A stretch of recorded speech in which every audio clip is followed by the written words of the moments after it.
This episode is brought to you by Lila Quantum Tech. In the past 2 centuries, our understanding of longevity has revolutionized. From a mere 30 years average lifespan in 1800 to nearly 80 years today, we've made incredible strides. Now it's time to embrace the future of aging with Lila Quantum Tech. Lila Quantum Tech brings you products charged with quantum energy, designed to restore balance and vitality. These products can help in managing stress, improving sleep quality, and promoting mental clarity, contributing to a younger biological age. Our modern lifestyles can accelerate aging, and EMF radiation is everywhere. With Lila Quantum Tech, you can combat this trend and focus on utilizing the balancing effects of quantum energy to maintain your youthfulness and shield yourself and your loved ones' well-being. To bring balance to your everyday life, boost your health and vitality, visit leelaq.com, that's LEELAQ.com, and embark on a journey to a longer, healthier life.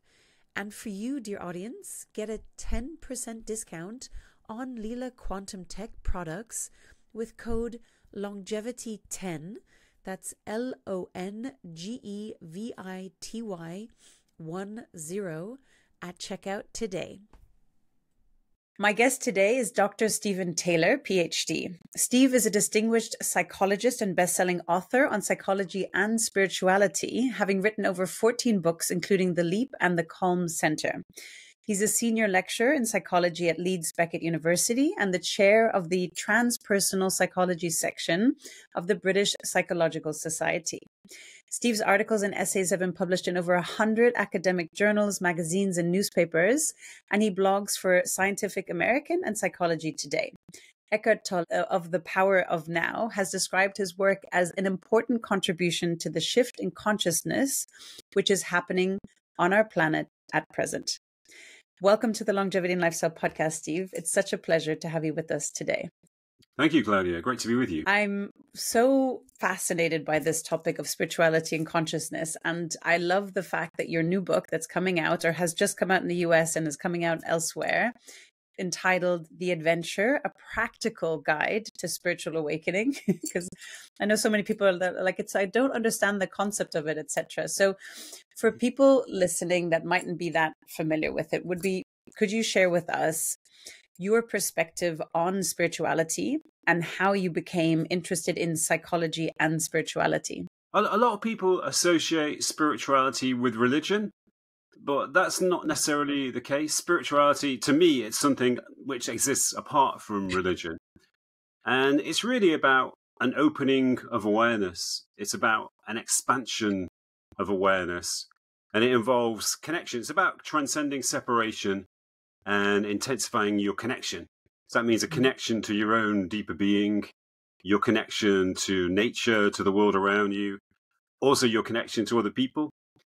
And spirituality assumes that the normal human state is a state of discord and suffering. So when you expand your identity, when you increase your connection to yourself and to other beings, then you transcend suffering and move towards a more harmonious state. So all of the spiritual traditions in the world, like Buddhism, Taoism, Vedanta, Sufism, mystical Christianity, and Judaism, they all interpret this movement from discord to harmony or from separateness to connection. They all interpret it and describe it in different ways, but it's essentially the same journey.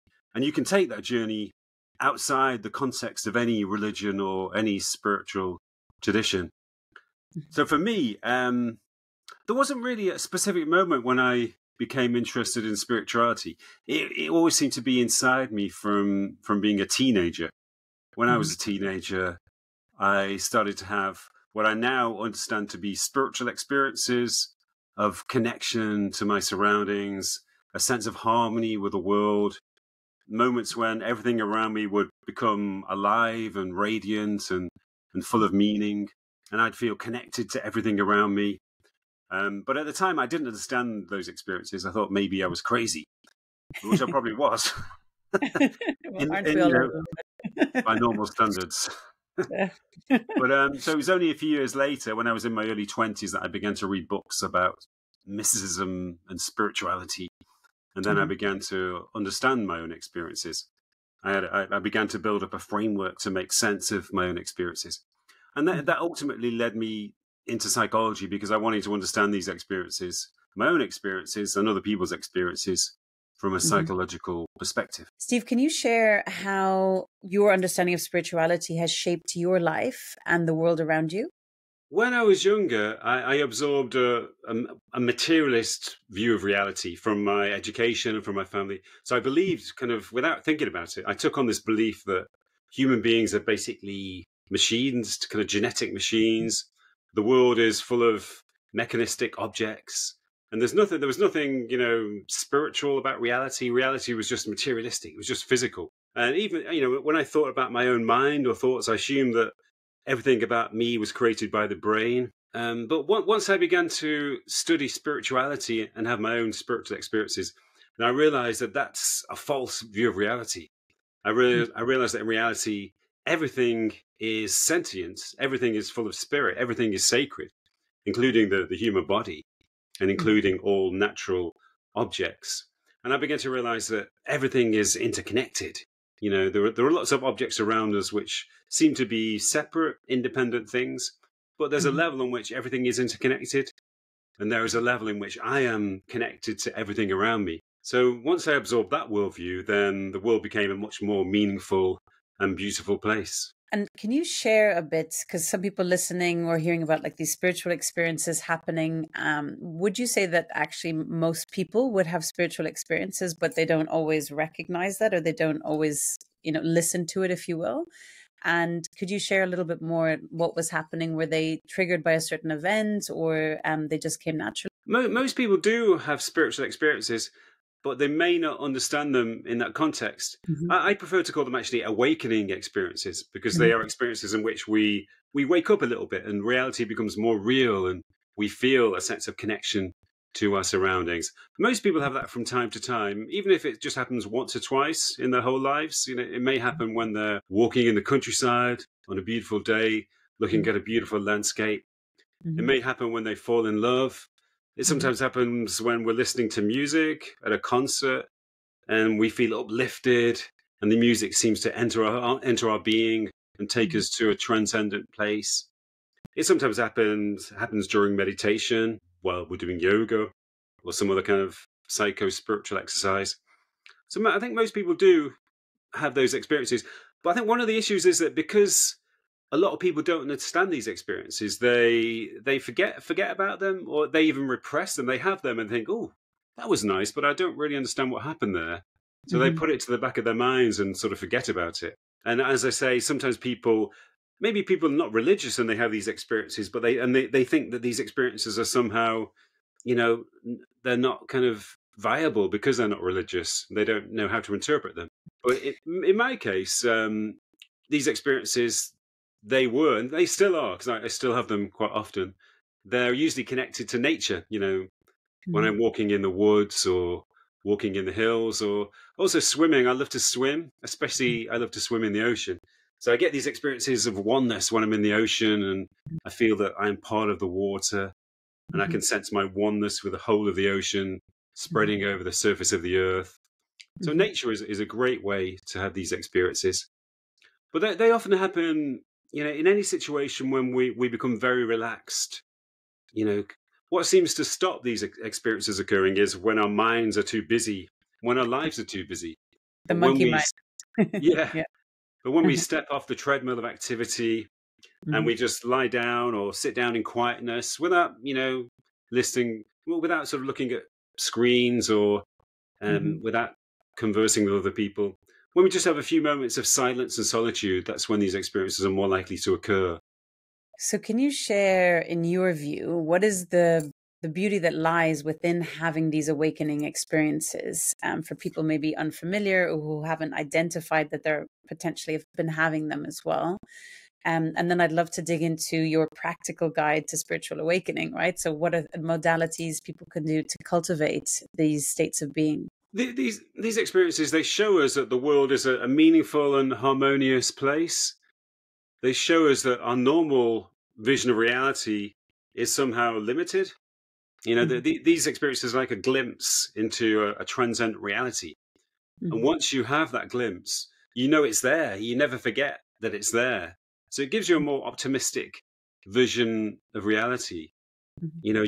Even if you don't have access to it, you know it's there, and you know that there is a possibility of gaining access to it again. Mhm. And a lot of people who have these experiences, they start to meditate. They live a healthier, more holistic lifestyle because they sense that that's the way to return to these experiences. Mhm. People have an intuition that it is possible to return there, and you can even cultivate these experiences on an ongoing basis. If you follow the right practices, if you live the right kind of lifestyle. So people intuit that, so it gives them hope. It gives them hope and meaning for the future. One of the myths about spiritual awakening is that it's only possible if you're a monk or a mystic living in a monastery, Mhm. living detached from everyday life and all of the activity and stress of everyday life. Well, that's not the case. As long as you're a human being, you have the potential and the possibility to go through a process of awakening. Another issue is that the idea of enlightenment is quite vague and obscure for most people. People don't really know what it means. So in my book, I try to highlight exactly what it means to be enlightened or awakened. I highlight 8 essential qualities which awakened people demonstrate in their lives. And Mhm. I create a lot of exercises and meditations to cultivate these qualities. So by cultivating the qualities, you can actually cultivate awakening in itself. Mhm. And so I call my book a practical guide to spiritual awakening. So I think of it as a travel book. You have these travel books which tell you how to get to certain places, which tell you the best places to visit. So I think of it Mhm. in those terms. We're Mhm. exploring the landscape of enlightenment, which is Mhm. quite, it's terra incognita for most people. It's obscure and unfamiliar. But if you have a guidebook, you can explore the landscape in a productive way. You can cultivate the qualities that are needed to survive in the landscape, Mhm. and it will take you to a destination within that landscape. And the destination, although it's not a fixed destination, because I don't think enlightenment is an endpoint, but it's Mhm. you know, if you follow the right instructions, you will arrive at that destination. And it's almost, would you not say, a destination inwards, right? So you actually, it's that roadmap as well. Yeah, it's inwards, but it's also outwards as well. Yeah. It's a place Yeah. where the inner and the All is outer one. Yeah. merge and become one. But I think one of the essential issues is that most people, this is the way we're conditioned. We're conditioned to think that happiness and fulfillment are external things that we Mhm. can gain through following certain external ways of life, through Mhm. accumulating possessions, through Mhm. accumulating achievements, Mhm. through meeting certain people or having certain experiences. But the lesson of spiritual development is that happiness is not an external thing. It's not, Mhm. you know, something that you can gain through doing or having certain things. It's Mhm. an internal quality which you can only cultivate in the mode of being. So it's like I sometimes talk about in terms of different modes of seeking happiness. You can seek happiness by doing or by having, Mhm. but the most essential way to cultivate happiness is through being, through changing your state of being. On a surface level, that could be changing the way you think, Mhm. but on a deeper level, it's entering into your inner being and learning to rest within yourself, developing an equanimity and self-sufficiency and a Mhm. sense of harmony within yourself. Which is, yeah, I think so beautiful when one can do that. And what would you say? I mean, we know it's the ego, right? But why is it that the ego gets in the way so often? And how can people raise awareness? What is driving them? Is it, the ego and that voice and telling them, or is it coming from a deeper, more spiritual place? How does one differentiate between the two and raise that awareness of that inner talk, that dialogue that's going on? One of the most serious issues with human beings is that we tend to live at the surface of our mind. Mm-hmm. A lot of us experience a surface thought chatter, a kind of restless voice within our heads, replaying conversations, thinking about the future, replaying events from the past, Mm-hmm. projecting events in the future, or just random associations which happen to pass through our minds. We live amongst that voice. That voice is our normal sense of identity. But when we identify with that voice and live at the surface of our minds, it's always a discordant place because the voice is so restless. Mm-hmm. And the voice tends to generate negativity, it tends to generate worries and fears and resentments. It just tends to gravitate towards negative processes and negative aspects of our experience. So it's always, if you identify with that voice, it's always a place of suffering. Your life is always uneasy and uncomfortable. So what you need to do is to you've got two ways you can go about it. You can quieten the voice, you can make it calm, or, and you can dive beneath the voice to a deeper level of your being, like a diver who dives beneath the surface of the ocean. There's always discord on the surface of the ocean, but as soon as you dive beneath the surface, then you're in a place of harmony and stillness. So that harmony and stillness is always inside us. It's just obscured by the surface restlessness within our minds. And so that's essentially what we need to do: calm the surface of our minds so that we can dive beneath it and center ourselves from a more harmonious, more still place within us. And so some people listening might be like, okay, well, easier said than done. I've tried to meditate, I've tried yoga, I've tried this, and, I'm stressed and I have to do this and I have to take care of my elderly parent, whatever the case may be, right? There's always the excuses are always there for us as well. And I'm sure you've spoken to many, many, many people on this topic as well. So what are some modalities or practices you recommend people start with to start cultivating a practice that will help them? Obviously, everybody's a bit different and maybe some person needs to walk and different modalities, but what do you see as some helpful practices that can help to cultivate this path? The first quality we need to develop is what I call disidentification from the ego. Disidentification is quite a long word.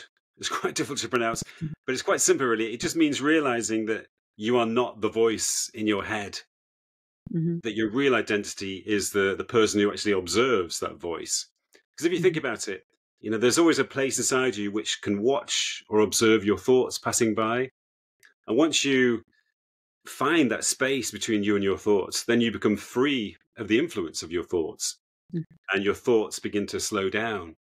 So I have an exercise which I sometimes call the riverbank exercise, which is where I ask people to visualize themselves sitting on a riverbank on a warm summer's day, and they watch the river flow by a few meters in front of them, and they're aware that they are not the river. The river is just flowing by where they were in a place of stillness, observing it. So I ask them to take the same perspective with their thoughts. So they sit in a still place within their being, and they watch the stream of thoughts pass by, aware that they are not their thoughts. And obviously sometimes, it's bound to happen that our thoughts carry us away again.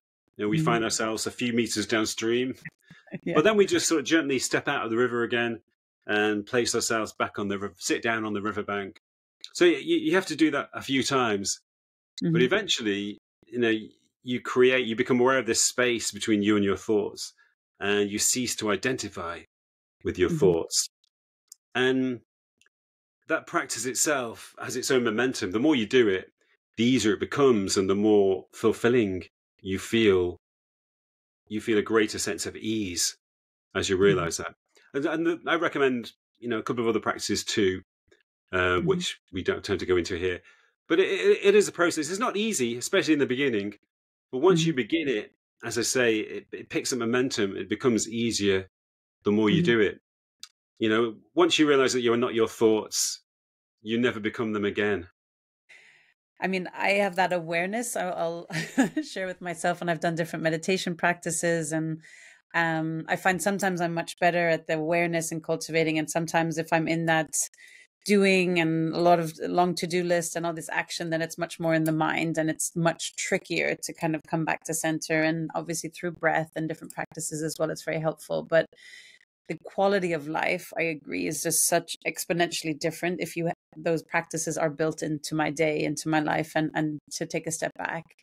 And I mean, I believe it's a journey for me, 100%. And as you said, I don't think there's a destination, but It's just remembering to keep in the practice as well, because the monkey mind is just very powerful. Steve, I'd love to, if you could take us through the 8 qualities of wakefulness that you described and you mentioned before. The first one, which we've already discussed, is disidentification from the ego. And I sometimes describe that as the essential initial quality in the journey of awakening, because you can't undergo awakening unless you go through that initial process of disidentifying with the ego. So it's the gateway into awakening, if you like. And after that, I ask people to develop the quality of gratitude. And a sense of gratitude is one of the essential differences between awakened people and the normal human state. You know, when you awaken, you become free of the taking for granted syndrome. So you see blessings all around you in your life.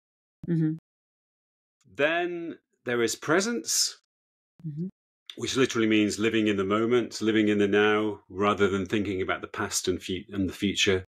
It means giving all of your attention to your experience in the present moment. Then altruism, or giving to the world in kindness and generosity and benevolence to the people around you. Then the 5th quality is acceptance, which means accepting your life situation, accepting the activities and the challenges which life throws our way. Then I discuss integration with the body, living in harmony with the body, which is very important because some spiritual traditions have a rather negative attitude to the body. They see it as something to be transcended or something which opposes spiritual development. But I think it's really important to be aware of the spiritual aspects of the body and to develop the body alongside our inner being, in harmony with our inner being. Then the 7th quality is detachment, which means not being dependent on external things for our well-being and identity. External things like possessions or achievements or beliefs and ambitions. And finally, the 8th quality is embracing mortality, which means being aware of the temporary nature and the fragility of our life in this form, in this world. I know from some people when they hear presencing, they think, well, you know, I need to get things done. I have to move forward. I have to make a plan. I can't just be in the present moment. What is your view on how to apply presencing in everyday life so that you can make plans, you can do things, but you're still able to be present, at least at regular intervals during the day? Interestingly, presence is not opposed to activity. Doing and being are not necessarily in opposition to each other. You can actually be present when you are active. In fact, you know, activity becomes much more fruitful and much more enjoyable when you're present. There was a spiritual teacher called Krishnamurti who said that he didn't like the idea of meditation because the idea of meditation was that you spend 15-20 minutes sitting quietly in the morning and then you sort of run around all day causing chaos, being stressed out, just because you've had these 20 minutes in the morning. So his idea was that, which is my preference too, is that you integrate presence into your daily life. And it's great. You can, the great thing about presence is you can do everything in a state of presence. You can have a shower in a state of presence. You can brush your teeth in a state of presence. You can eat breakfast in a state of presence. You can walk to the subway station. You can do anything in a state of presence. It just means being aware of your surroundings, being aware of your own feelings, your own being in that moment. And as I mentioned before, when you do these things in a state of presence, they become much richer. You begin to savor things much more. Eating is a great example. If you rush your lunch, you don't really taste it, and maybe you don't digest it very well because you're eating too quickly. But if you eat in a state of presence, the food tastes great. The act of eating is much more enjoyable, and your digestion is a lot better because you're eating slowly and mindfully. So that applies to everything. One of the things I say in the book is that everyday life can be a spiritual practice. Every aspect of our lives can be part of our spiritual practice. Which is a much better way to live on many fronts. And you actually enjoy your lunch then as well. But just to see the beauty in the moments, I think it's that sort of stop to smell the flowers. And I think young children are always such a beautiful example because they're so Yeah. present and they see things that otherwise typically we as adults, if we're running around or if we're not in our present mode, right, we just don't even notice as well. Exactly. Yeah. I remember when my first son. I've got three kids. When my first son was a toddler, I Mm-hmm. used to think of him as my mindfulness teacher Oh. because, like you say, he was stopping all the time to picking up leaves and Uh-huh. empty crisp packets from the ground, picking up stones and stopping to look at trees. And I thought, yeah, this is the right thing to do. So I just joined in with him, and it was Great wonderful. idea. Exactly. Steve, I'd love to touch on psychedelics and how do you perceive the role of psychedelics in fostering deeper connection with one's surroundings and oneself? Psychedelics can be very useful for people who've never had an awakening experience. Hmm. They can give people awakening experiences. And as I said before, once you have an awakening experience, the world is never quite the same place. Hmm. You know that there is this transcendent dimension to reality which you can gain access to again. So psychedelics are fantastic in that regard.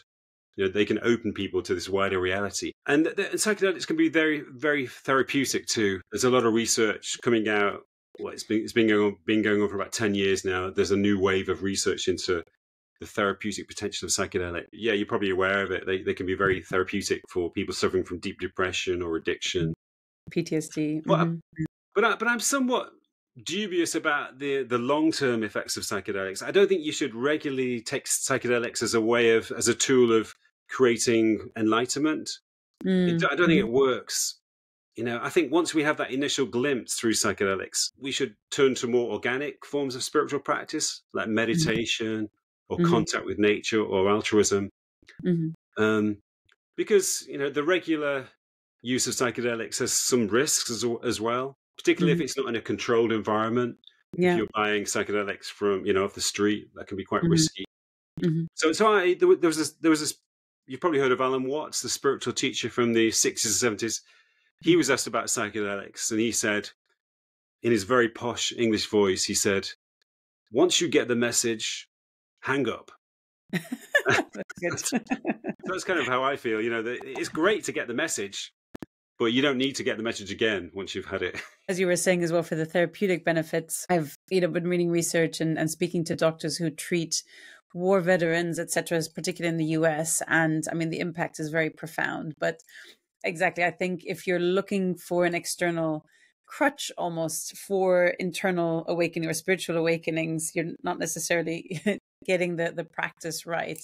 So it's more tuning into what are you running away from and looking for inside and understanding yourself, I guess, a bit better with it too. Yeah, that's right. Yeah, I think so. I think they can be very useful, but I think they show you the place where you should need to get to, but they don't Hmm. necessarily give you the means of getting there. Yeah. I mean, they say a lot that the integration piece is so essential. That's like 90% of the work for a lot of people who do have psychedelic experiences, that they think, it's not just once and done, right? It's then all the processing and understanding, etc. Hmm. And I'm curious to hear your view. I mean, there's different sort of forms of, you had these spiritual awakenings, you said, as a teenager, etc. But I know a few people who've had like more of a Kundalini awakening sort of out of nowhere. And then it took, 1-2+ years of repurposing and transitioning to a new state of consciousness. Can you share more about these type of experiences? Why, in your view, do they happen start in such a startling way for certain people? I found in my research that spiritual awakening, it can sometimes be a very gradual process, Hmm. particularly if you follow a certain path or a practice. It can be quite a kind of calm and gradual process that takes place over years or decades. But in Hmm. other people, it can be a very sudden experience. Usually, it's connected to psychological turmoil. So Hmm. when certain people go through intense turmoil or trauma, Hmm. they may experience a very sudden and dramatic awakening. That sometimes comes after a diagnosis of cancer, after a Hmm. long period of addiction, a period of intense stress, or maybe after a bereavement. It's not uncommon after a bereavement. Any Hmm. kind of major shock to our mind and body can bring about a sudden awakening. It's Hmm. almost as if sudden shocks and trauma, they break down our normal identity. They break Hmm. down the normal ego. just in the same way that a tidal wave breaks down a building or an earthquake. Mm-hmm. But sometimes when the normal ego breaks down, a new self arises in its place. Mm-hmm. In some people, it's almost as if there's a kind of latent higher self waiting to be born inside them. Mm-hmm. It's like a chick which is ready to hatch from an Mm-hmm. egg, but it can only do that once the normal ego has faded or has dissolved away. Mm-hmm. But that's not that, because it's so sudden and dramatic. It's often an explosive experience which causes disruption. Mm-hmm. You know, almost like an earthquake. It's an earthquake. It can be like an earthquake to a whole mind and body system. Mm-hmm. It can cause psychological issues. It can, take a while for the mind to restructure itself again. Mm-hmm. People may have problems with memory, with concentration, with functioning in their daily lives. It can also cause physiological issues, sudden pains in the body, a kind of explosive, energetic feelings that rise through the body, which are described as Kundalini awakenings. So yeah, it can take a long time for all of that to settle down again. Just like, it's like I sometimes compare it to a slow motion earthquake. It takes a Mm-hmm. while for the ground to settle again after an earthquake. Mm-hmm. So a sudden Kundalini-like awakening is like that. In some cases, it can take years for it to settle down properly. But I found in my research that it does always settle down eventually. People always do manage to integrate their new state of being eventually. Mm-hmm. In the worst case scenario, that takes years, but it Mm-hmm. does happen in the end. To be able to reintegrate then as well. Yeah. I'd also love to look at diet and hear your view on diet and the connection between spiritual awakening. So, what do you need to change in your diet? Is there any certain foods also that you think are limited? Or, for example, one friend was asking, after having a type of Kundalini awakening, the body just wasn't looking for certain meats and certain foods as well. What is happening? I wrote about this in my new book because one of the things I've noticed about people who undergo spiritual awakening is they do change their diet quite radically. Mm-hmm. And this is true for me, actually. I was probably in my late 20s when I shifted into a kind of ongoing, calm spiritual state rather than a kind of crazy up and down experience.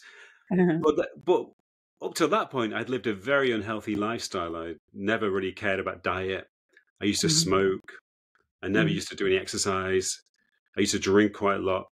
Mm-hmm. But when I shifted to this more ongoing spiritual state, I realized, I just sensed that something had to change, that I had to change my diet. So I became a vegetarian. I stopped smoking. Mm-hmm. I cut down on coffee, on alcohol. It just felt right. I had to attune my body towards my spiritual state. And everybody who undergoes awakening, undergoes that shift in attitude. A lot of people start exercising, they start eating organic food. They often become vegetarians or vegan. They realize that the body is sacred, and they realize that they have to attune to their body. They have to bring their inner being into harmony with their body. I think it's a question of sensitivity. When you undergo some degree of spiritual awakening, you do become much more sensitive to food. And, the idea of, I have nothing against anybody who's not a vegetarian.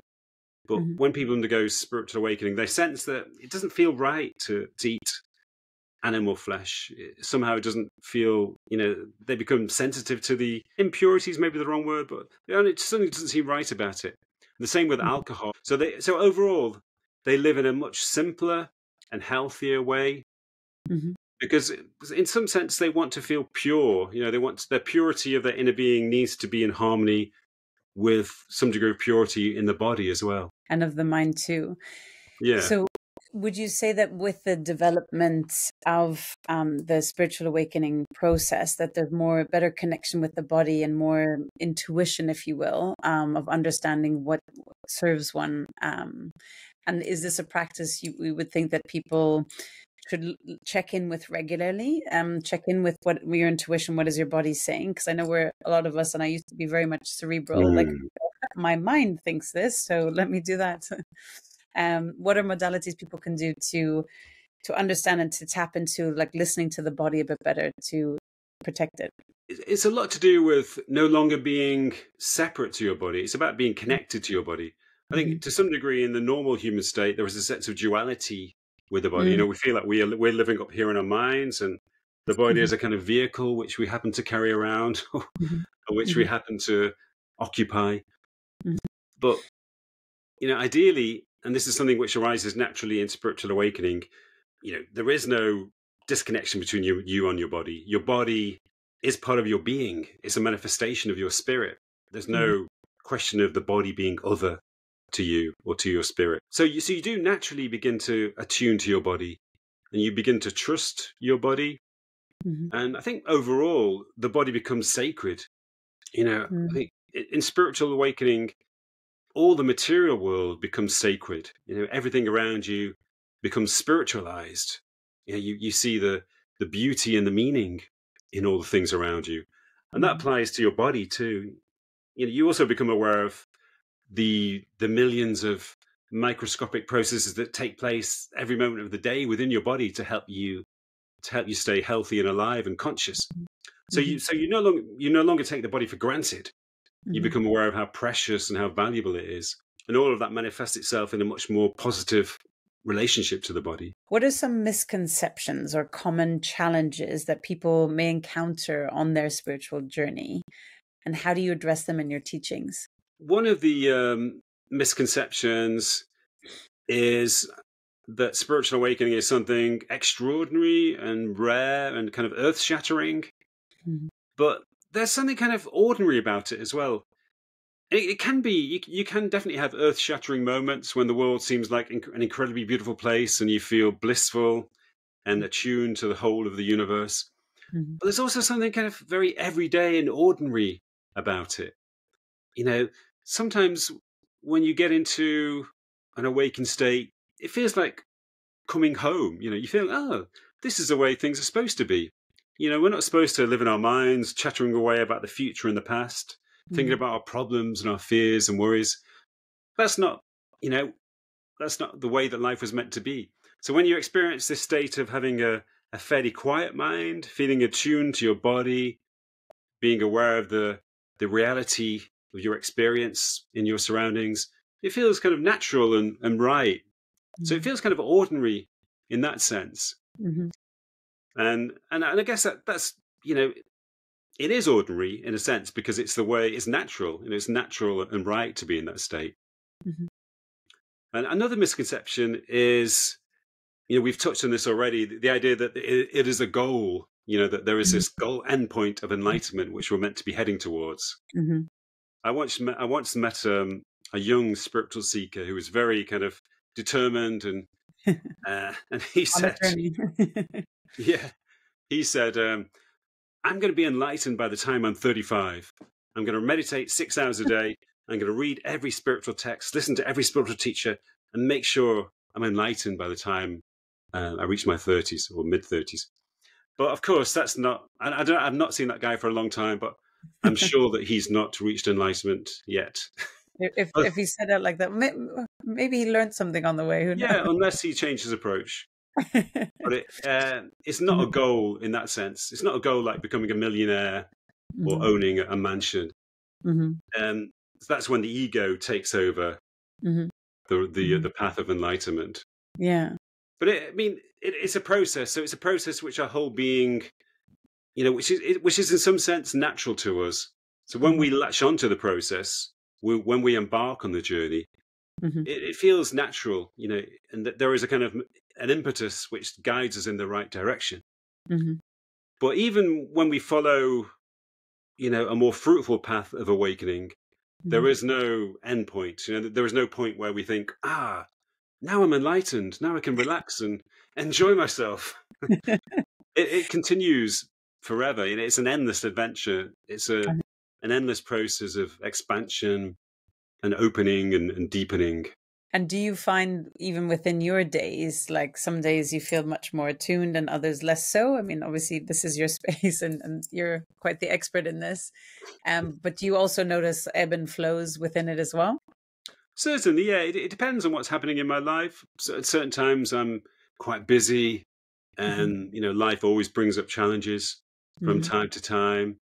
Sometimes, occasionally I find myself getting caught up in thought chatter. But But there was always a sense that underneath that, there was this kind of ongoing spaciousness underneath that. I never take my thoughts seriously. And when I'm immersed in activity, I'm always aware that the activity will only last for a certain amount of time, and then I'll be able to return to myself. So it's kind of always there in the background, like a kind of undercurrent behind all of my experience. Beautiful. Steve, for people interested in finding out more about what you are doing, what you're up to, where would you send them to? The best place is my website, which is stephenmtaylor.com. That's Stephen with a V, M for Mark, stephenmtaylor.com. And on my website, I have links to my social media pages, links to articles and videos and so forth. So there's lots of information on my website. Beautiful. And your new book, so you said it's out now in the US, is that correct? And it's coming out in other places in the world soon. What's the schedule for that? And it's the Adventure, a practical guide to spiritual awakening. When can people and where can people find it? It's just come out in the States, and it's coming out in the rest of the world over the next 2 or 3 weeks. I'm having a launch event in London for it on February the 13th. And it'll be available from all major online booksellers. You can pre-order it even if it's not available right now. Do you have a final ask, recommendation, or any parting thoughts or message for my audience today? I'd like to remind people that even when life is stressful and busy, and even when our minds are turbulent and full of discord and busy contemplating the future and the past, beneath that surface restlessness, beneath that stress and discord, there is always an inner harmony. Just in the same way that there is always the stillness of the deep ocean beneath the surface of the ocean. It's always there. So whenever your life becomes a little quieter, whenever a space opens up in your schedule, whenever your thoughts slow down, you can take the opportunity to dive into that deep inner stillness. So it's comforting to know that it's always there. And it's always accessible. Beautiful, Steve. Thank you so much for taking the time to come on the podcast today. For everybody listening, thank you so much for listening to the very end. And it was so beautiful to have you with us. Thank you. Thank you. It was lovely.